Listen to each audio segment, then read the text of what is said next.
गांव के पुराने पुश्तैनी घर में अब केवल 2 लोग रहते थे, रामनाथ और उनकी बहू पूजा।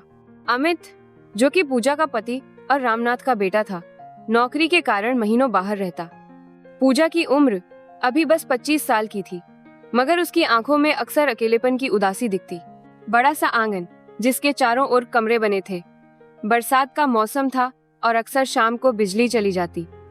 उस वक्त घर में सिर्फ मोमबत्ती की हल्की सी रोशनी और बारिश की टप-टप की आवाज ही माहौल को जीवंत रखती।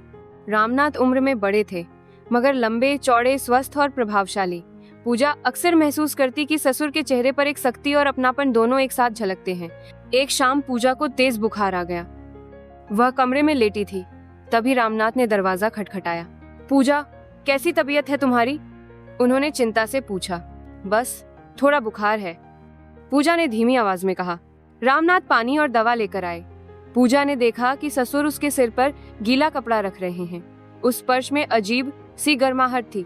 पूजा के मन में अचानक ख्याल आया, ये कितने ध्यान से मेरी देखभाल कर रहे हैं, जैसे अमित भी शायद ही करता। दिन बीतते गए।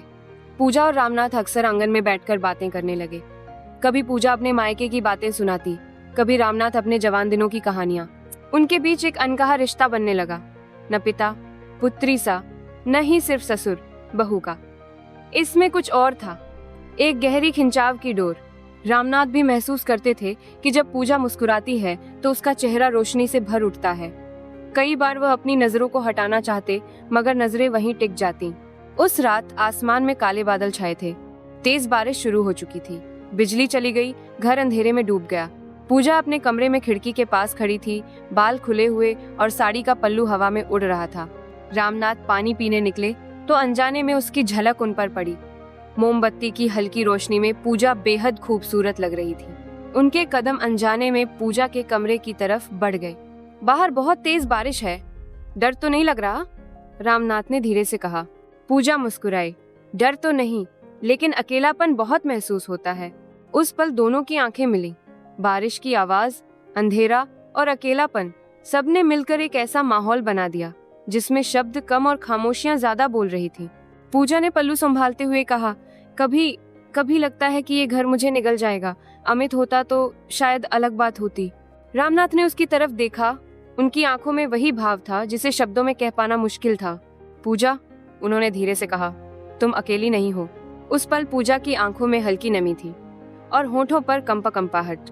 उसने सिर झुका लिया, मगर दिल की धड़कन तेज हो चुकी थी। मोमबत्ती की लौ टिमटिमाई। बाहर बिजली और गड़गड़ाहट और तेज हो गई। रामनाथ ने आगे बढ़कर उसके कंधे पर हाथ रखा। पूजा का पूरा बदन जैसे सिहर उठा। उसने धीरे से आंखें बंद कर लीं।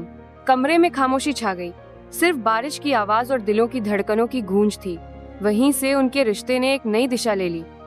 एक ऐसी दिशा जहां संकोच और रिश्तों की सीमाएं धुंधली होने लगी।